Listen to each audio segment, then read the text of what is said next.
Muito bom dia, tarde, boa noite, madrugada, nobres colegas, sejam bem-vindos novamente ao LAC Ambiental, o canal da legislação ambiental comentada. Eu sou Lucas Azevedo de Carvalho. Quem quiser saber um pouco mais sobre mim, basta acessar a nossa página no Facebook, porque aqui vamos direto ao que interessa. E o que interessa hoje é continuarmos o curso sobre o Código Florestal. Se chegaram até esta quarta aula, é sinal de que estão gostando, e isto me deixa muito feliz. Para esta aula, prometi estudarmos a recomposição da reserva legal e das áreas de preservação permanente, bem como a exploração florestal. Antes, contudo, gostaria de fazer uma observação muito importante e ressaltar o que está disposto no artigo 3º, parágrafo único do Código Florestal. Bem, os senhores devem ter percebido que muitas vezes durante o curso eu me referi ao pequeno agricultor, ao pequeno produtor, indicando aquele que possua propriedade ou posse com até 4 módulos fiscais, conforme já expliquei. Porém, ao ler o Código Florestal, os senhores perceberão que muitas vezes a lei se refere ao familiar e não ao pequeno. Porém, o artigo 3º, parágrafo único da Lei 12.651 de 2012, ele estende o tratamento diferenciado concedido ao familiar também ao pequeno, que exerça atividade agro-silvio-pastoril, bem como as comunidades indígenas e as comunidades tradicionais. Vamos explicar isto melhor. Primeiramente, vamos diferenciar pequeno agricultor de agricultor familiar.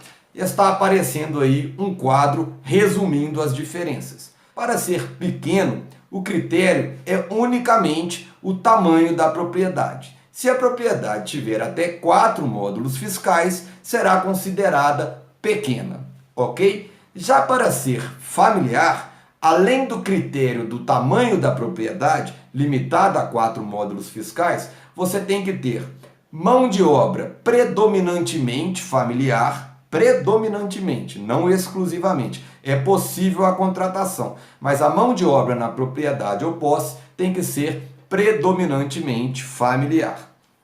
Um percentual mínimo de renda tem que advir daquela propriedade. E a direção daquele empreendimento tem que ser familiar. Então, para ser pequeno, basta o tamanho da propriedade ou posse até 4 módulos fiscais. Para ser familiar, tem que preencher estes 4 requisitos. Contudo, veja o que diz o artigo 3º, parágrafo único. Para os fins desta lei, estende-se o tratamento dispensado aos imóveis a que se refere o inciso 5º deste artigo, que se trata dos imóveis familiares, às propriedades e posses rurais com até 4 módulos fiscais, que são os pequenos, que desenvolvam atividades agro-silvio-pastoris, bem como as terras indígenas demarcadas e as demais áreas tituladas de povos e comunidades tradicionais que façam uso coletivo do seu território. Então, este artigo 3º, parágrafo único, ele estende o tratamento do familiar para o pequeno que exerça atividade agro-silvio-pastoril, bem como para as comunidades indígenas e as comunidades tradicionais que façam uso coletivo do território, como é o caso aqui de comunidade tradicional, os remanescentes de quilombos. Ok? Então, por isso que muitas vezes eu falo pequeno. É para simplificar, porque o artigo 3º, parágrafo único, ele estende o tratamento benéfico dispensado ao familiar, ele estende também para o pequeno. Ok, pessoal? Então, visto isto, vamos começar com a recomposição da reserva legal. Ora, o que eu tenho que fazer para cumprir, para ter minha reserva nos moldes determinados pela lei?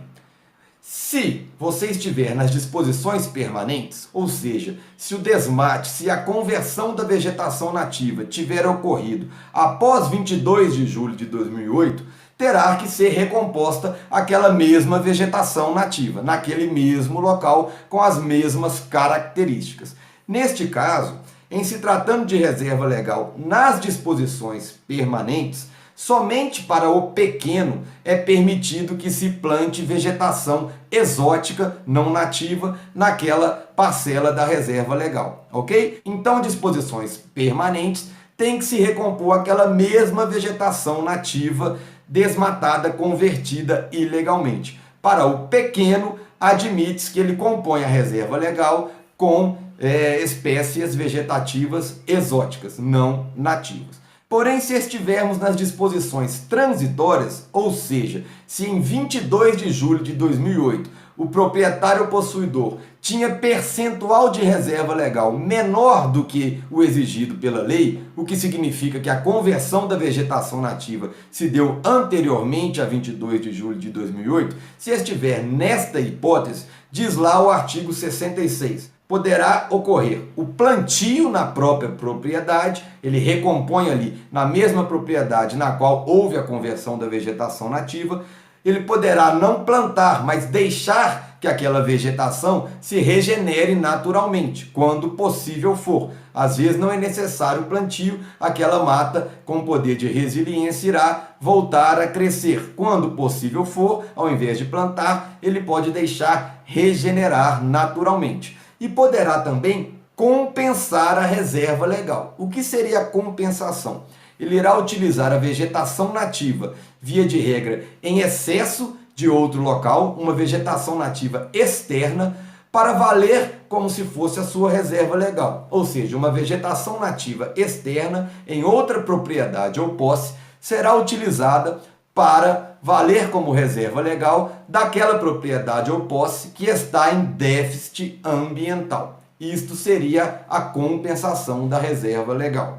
Se ele optar pela regeneração natural, basta deixar que regenere. Se ele optar pelo plantio, ele terá o prazo máximo de 20 anos, devendo a cada 2 anos recuperar 10% da reserva legal restante. Prazo máximo de 20 anos e a cada 2 anos recuperar 10% da vegetação restante. E aqui, nas disposições transitórias, tanto o pequeno, quanto o médio, quanto o grande poderão plantar espécies exóticas. Nós vimos que nas disposições permanentes, somente o pequeno poderá compor a reserva legal com espécie exótica. Porém, nas disposições transitórias, se em 22 de julho de 2008 havia déficit de reserva legal, tanto o pequeno, quanto o médio, quanto o grande poderão compor a reserva com espécies exóticas em até 50% da área ocupada, ok? Isso deve ser plantado em consórcio, ele não vai poder ter na reserva legal dele só eucalipto, ele vai ter que consorciar espécies exóticas com espécies nativas. Está aí a lógica da recomposição da reserva legal. Mas no artigo 66 fala também em compensação, que é o uso de uma vegetação nativa externa para valer como se reserva legal daquela propriedade fosse. Se ele optar pela compensação da reserva legal, ele tem que obedecer ao disposto lá no artigo 66. Essa área que ele vai utilizar para compensar tem que ser equivalente e também tem que estar localizada no mesmo bioma. Mas se for em outro estado da federação, tem que ser uma área considerada prioritária pela União ou pelos estados. Vamos explicar isto melhor. Este critério do mesmo bioma é muito criticado e muito cobrado. Por quê? Se eu posso utilizar uma vegetação nativa externa localizada no mesmo bioma, isso em termos de Brasil pode significar que essa vegetação externa esteja a milhares de quilômetros de distância, esteja muito longe daquela bacia hidrográfica, daquele município no qual está localizada a propriedade em déficit de reserva legal. Então, vários doutrinadores criticam este critério do mesmo bioma, mas é o que está na lei. E isto a longo prazo pode gerar alguns prejuízos ecológicos. Vejamos, peguemos o estado do Paraná, onde tem a terra roxa e o hectare é muito valioso. Ok? Se aquele proprietário ou possuidor for retirar a cultura, via de regra a soja, e plantar vegetação nativa, ele terá um prejuízo econômico muito grande, porque ali a terra vale muito e a cultura dá lucro. Então, em sendo permitido que ele compense, o que provavelmente ele vai fazer? Ao invés de trocar a cultura por vegetação nativa, ele irá compensar isso com uma vegetação via de regra em excesso em outra localidade. Provavelmente em uma localidade na qual a terra é barata e a cultura é pouco lucrativa. Isso pode fazer a longo prazo com que você tenha uma região muito desenvolvida economicamente, porém com pouca preservação ecológica, e outra região com muita preservação ecológica e pouco desenvolvida social e economicamente. Isso gera muitas críticas, ok? Porém, para amenizar um pouco, se for em outro estado, essa área que vai ser utilizada para compensar, ela tem que ser considerada prioritária, ou seja, via de regra será uma área na qual a preservação ecológica está fazendo muita falta, que o Estado declarou, ou a União declarou como área prioritária. Se for em outro estado, essa área terá que ser prioritária para poder compensar a reserva legal faltante. Ok, pessoal? E como eu faço a compensação? Está lá no artigo 66, parágrafo 5º. Existem várias hipóteses. Por exemplo, se eu tiver duas propriedades, eu posso registrar em uma o excesso vegetativo existente na outra. Assim, o excesso em uma vai compensar o déficit em outra. Ambas propriedades minhas. Eu posso também arrendar uma área em regime de servidão ambiental, ou até mesmo arrendar uma área em regime de reserva legal. E uma outra hipótese que está lá no artigo 66, parágrafo 5º, e é muito comentada, eu posso utilizar na compensação a aquisição de cotas de reserva ambiental, que é tida por muitos como uma possível moeda verde, que irá permitir transações financeiras envolvendo a preservação ecológica, e isso impulsionaria, motivaria a preservação ambiental. Então vamos ao Instituto das Cotas de Reserva Ambiental, as chamadas CRAs. O que seriam as CRAs? Está lá no conceito, no artigo 44. Seria um título nominativo, ou seja, um cheque nominal, fazendo aí uma comparação, um cheque ao portador, representativo de uma área de vegetação nativa recuperada ou em processo de recuperação, preservada ou em processo de recuperação. E este título equivaleria a 1 hectare de vegetação nativa. Então, se eu estou devendo 10 hectares de reserva legal, eu posso plantar 10 hectares, eu posso deixar regenerar, está lá no artigo 66, desde que eu já estivesse devendo em 22 de julho de 2008, mas eu poderei também compensar essa reserva. E essa compensação, eu posso cadastrar uma outra área vegetativa de minha propriedade, eu posso arrendar uma área em regime de servidão ambiental, ou então eu posso comprar cotas de reserva ambiental. Como eu estou devendo 10 hectares de reserva, eu comprarei 10 títulos nominativos, 10 cotas, cada cota representando 1 hectare. Via de regra, pessoal, eu vou poder instituir esta cota em uma vegetação nativa excedente, que esteja em excesso, uma preservação além da exigida por lei. Basta ler as hipóteses lá no artigo 44 que terão essa percepção geral. Porém, existem algumas exceções. Se lembram quando estudamos o cômputo das APPs na reserva legal? E eu disse que este cômputo não poderia levar à conversão da vegetação nativa? Ou seja, se eu já tivesse a reserva legal formada, bonitinha, respeitando o artigo 12 da Lei 12.651 de 2012, fora da Amazônia Legal 20%, se eu já tivesse lá meus 20%, e computasse 10% de APP, eu não poderia desmatar estes 10%. Porém, eu poderei instituir a cota de reserva ambiental. É como se a lei assim dissesse: ora, você pode instituir a CRA para o excesso de vegetação, para quem preservou além do exigido pela lei. Porém, como o senhor preservou a reserva legal direitinho, não é justo que após o cômputo você não possa desmatar. Porém, eu não posso deixar o senhor desmatar, porque eu terei um prejuízo ecológico. Mas eu posso amenizar seu prejuízo econômico e deixarei o senhor instituir nesta área uma cota de reserva ambiental. Ou seja, essa área pós-cômputo, por uma ficção jurídica, é considerada excedente. ela está além do exigido pela lei, consoante expresso lá no artigo 15, parágrafo 2º do Código Florestal. E agora uma exceção muito importante a essa regra segundo a qual somente se institui cota de reserva ambiental para vegetação nativa excedente. Está lá no artigo 44 do Código que o pequeno produtor, o pequeno agricultor, poderá instituir a CRA sobre sua própria reserva legal, independentemente de haver excesso vegetativo ou independentemente de ter havido aquele cômputo que eu acabei de explicar. Então, o pequeno instituirá a CRA sobre sua própria reserva, independentemente do excesso vegetativo ou do cômputo. Isto é muito criticável sob o ponto de vista ecológico. Por quê?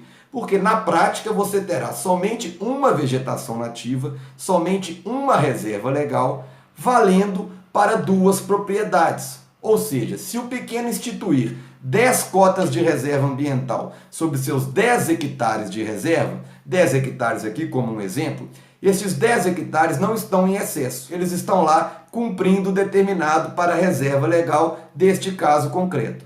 10 hectares de reserva, mas 10 cotas. Essas cotas irão compensar 10 hectares de reserva que faltam em outra posse ou propriedade. Então você tem 10 hectares de vegetação nativa, mas 10 cotas de reserva. E estas cotas valerão como vegetação nativa para compensar o déficit de outra reserva legal. Na prática, 10 hectares de vegetação. Em termos jurídicos, por uma ficção jurídica, esses 10 hectares vegetativos estão equivalentes a 20 hectares de vegetação. 10 na mesma propriedade e 10 na outra que poderá utilizar para a compensação da reserva legal. Esta exceção é somente para o pequeno, artigo 44 do Código Florestal. E agora aproveito a oportunidade para trazer outro benefício concedido pelo Código Florestal ao chamado pequeno agricultor. Veja o que diz o artigo 67 do Código Florestal. Nos imóveis rurais que detinham, em 22 de julho de 2008, área de até 4 módulos fiscais e que possuam remanescente de vegetação nativa em percentuais inferiores ao previsto no artigo 12, a reserva legal será constituída com a área ocupada com a vegetação nativa existente em 22 de julho de 2008, vedadas novas conversões para uso alternativo do solo. O que isso quer dizer? Ora, para o pequeno, tira-se uma foto da propriedade em 22 de julho de 2008. Aquela reserva legal ali existente será considerada ok para fins de cumprimento do artigo 12 do Código Florestal. O artigo 12 é aquele que estipula os percentuais. 20% fora da Amazônia Legal, 80% na floresta dentro da Amazônia Legal, 35% no cerrado dentro da Amazônia Legal, 20% nos campos gerais dentro da Amazônia Legal. Então, para o pequeno, diz aqui o artigo 67, a vegetação nativa que existia em 22 de julho de 2008 será considerada suficiente para fins de reserva legal, independentemente de atingir os 20, 35 ou 80%. Então, se o pequeno em 22 de julho tinha 5% de reserva legal, estes 5% serão considerados suficientes. Ele não precisará recompor, compensar ou deixar regenerar até que se chegue aos 20, 35 ou 80%. Ok? Está aí mais um benefício para o pequeno trazido pelo artigo 67 do Código Florestal. E agora, pessoal, um quadro resumindo todo o estudado até agora. Cumprimento da reserva legal, ou seja, o que eu tenho que fazer para ter minha reserva legal formada nos moldes do Código Florestal de 2012. Se eu estiver nas disposições permanentes, se a conversão da vegetação nativa ocorreu posteriormente a 22 de julho de 2008, eu terei que recompor essa reserva na mesma propriedade, nos mesmos moldes em que ela se encontrava. Neste caso, somente para o pequeno é admitido que se plante também espécies exóticas. Já se eu estiver nas disposições transitórias, ou seja, Se o desmate ocorreu anteriormente a 22 de julho de 2008, se em 22 de julho de 2008 eu não tinha o percentual exigido para a reserva legal, eu poderei deixar regenerar, poderei recompor na mesma propriedade e poderei também compensar, utilizando a vegetação nativa externa, desde que dentro do mesmo bioma e, se for em outro estado, em área prioritária, ok? Neste caso, nas disposições transitórias, qualquer um, o pequeno, o médio e o grande, poderão plantar espécies exóticas. E, se pequeno for, e em 22 de julho de 2008 não tinha o percentual exigido para a reserva legal, nos moldes do artigo 67, este percentual inferior será considerado suficiente para fins de cumprimento do Código Florestal. Beleza, pessoal? Esta foi a recomposição, a compensação da reserva legal. Vamos agora para as áreas de preservação permanente. Nas APPs é um pouco mais simples, porque não tem esta mobilidade. As APPs, elas estão definidas de acordo com determinada área. Não tem como eu compensar, é aquela área que tem que ser preservada. Assim, você verá lá nas disposições permanentes e nas disposições transitórias o que terá que seguir.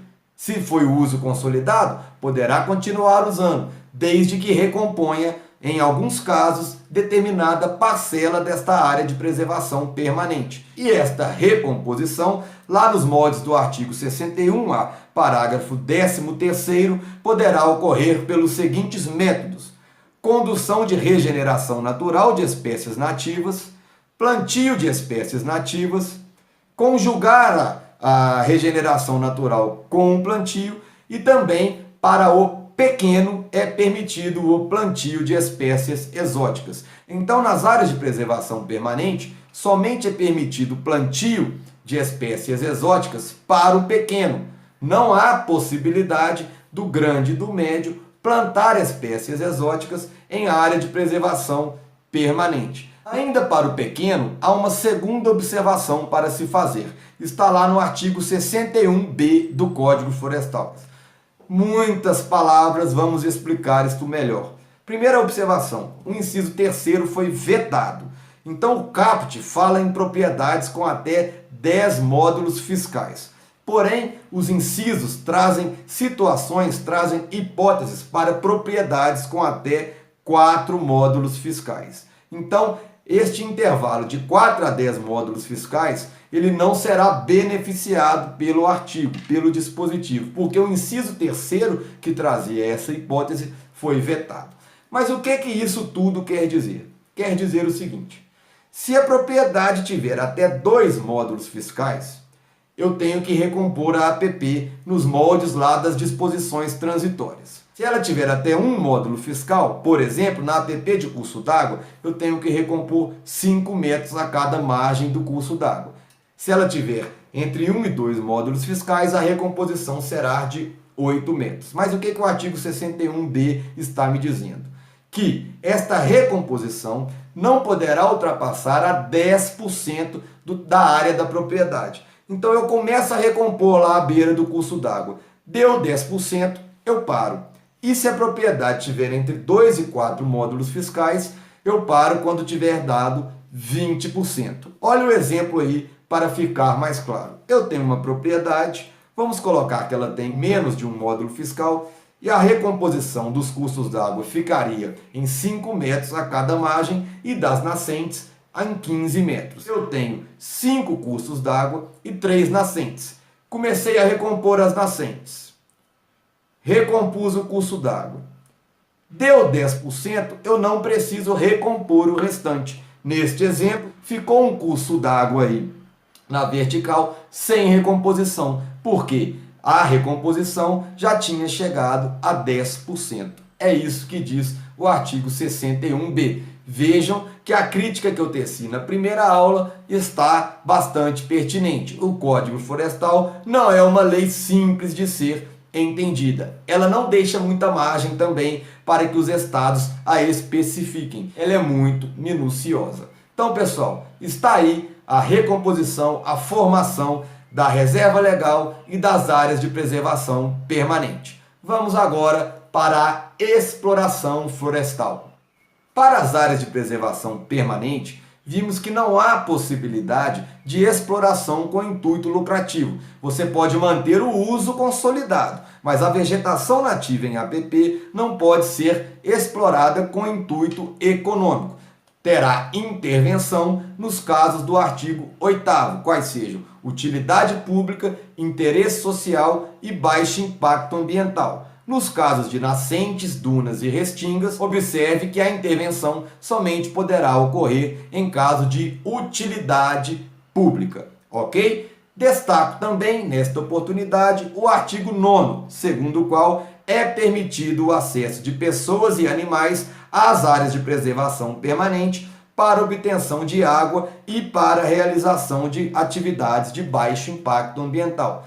Vimos lá, quando do estudo do artigo 8º, que uma das atividades de baixo impacto ambiental é a abertura de pequenas vias para acesso à água. Porém, a questão da água é tão importante que o artigo 9º ressaltou aí o acesso dos animais a este bem essencial. Beleza, pessoal? Então, em conclusão, a APP, apesar de não ser explorável economicamente, ela não é intocável. Pode haver a intervenção nas hipóteses que estudamos. E para a reserva legal? A exploração da reserva legal irá variar de acordo com dois critérios. Primeiramente, se será um produto madeireiro, se será madeira ou não. Um segundo critério é se terá intuito lucrativo ou não. Vamos primeiro quando não se está utilizando a madeira. Está lá no artigo 21.